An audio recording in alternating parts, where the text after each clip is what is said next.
Es que no nos dejan alternativa, Víctor, porque no es que queramos poner el palo en la rueda, simplemente que, si bien es cierto, las obras de infraestructura son necesarias en nuestro país, tienen que dar por un lado resultados y por otro lado también tienen que ser eficientes, bien planeadas, bien pensadas, no hacer nomás obras por hacer. Tiene que haber también una cuestión social más allá de la rentabilidad en sí que tenga una obra. Bueno, y esta obra en particular, contanos un poquitito cómo nace, Víctor, y cuándo es que se tenía que haber iniciado en una primera etapa que se había anunciado y que luego cambió un poco. Claro, esto se adjudicó en diciembre del 2019, ya el túnel de Tres Bocas, hace más de 3 años ya, que se inició todo este proceso de la adjudicación, pero se tardó 1 año para iniciar los trabajos, Gladys. En este sentido, la empresa contratista tuvo demoras porque primero se tuvo que asfaltar las calles alternativas. 1 año para el inicio de la obra en sí misma. Del inicio de las obras, así mismo. Porque se dieron cuenta que no iban a poder realizar trabajos ahí si no asfaltaban justamente los desvíos. En este sentido se hizo la adenda, se firmó modificaciones al contrato y se agregaron la ejecución de los desvíos, que duró más de 1 año. A partir de eso, ya en agosto del 2021 se dio la orden de inicio al túnel propiamente, que debía culminar 1 año después.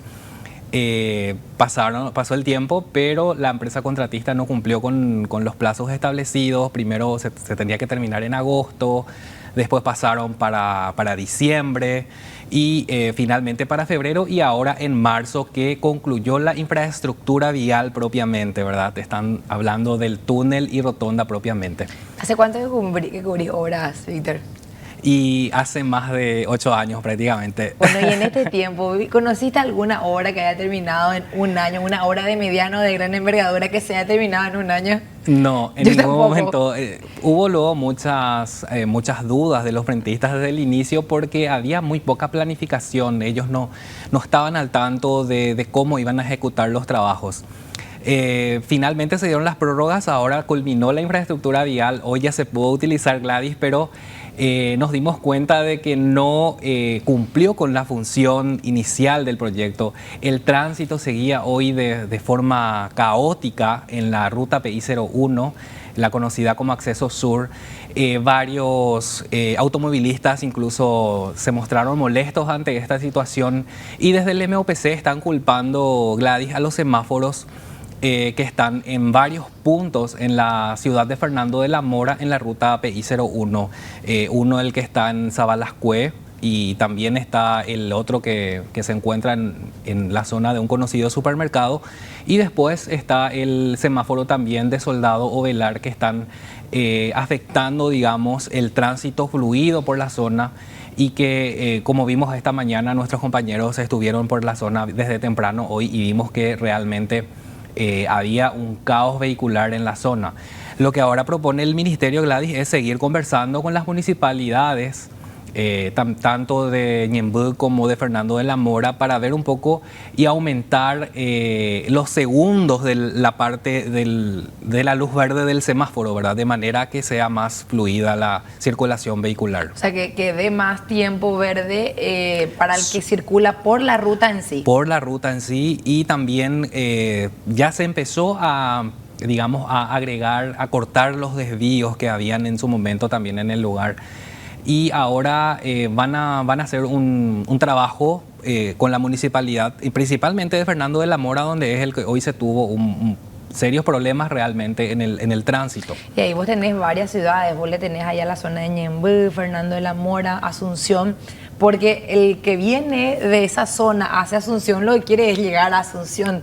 Y claro, después te topás ahí en la terminal, o antes inclusive igualmente también con el embotellamiento. O sea, hay que hacer un trabajo coordinado y pensado intermunicipal, claro, para poder atender ese tema. Claro, así es, Gladys. En este caso vamos a ver en qué conclusiones llegan tanto porque se están trabajando con autoridades de la Intendencia de Fernando de la Mora, por ejemplo, para ver qué hacer con ese cruce conflictivo que están en Sabalascue y principalmente en Soldado Ovelar, que hoy fue el motivo principal, ¿verdad? Pero también las autoridades deberían de buscar soluciones más integrales también a lo que es este tipo de infraestructuras, Gladys. que acompañen, por ejemplo, mejorar el sistema de transporte público, que tanto hace falta también, de manera a que el tránsito en Asunción y todo el área central luego ya está en situaciones de caos siempre, justamente porque no tenemos un sistema de transporte público para que la gente pueda optar en dejar su vehículo en sus casas y utilizar el servicio de transporte público. Claro, entonces, siempre no es descubrir la pólvora, siempre nos dicen los analistas, más rutas es más autos. Así es. Hay un componente de transporte público que hay que trabajar, además de lo que es la infraestructura, que también nos hace falta.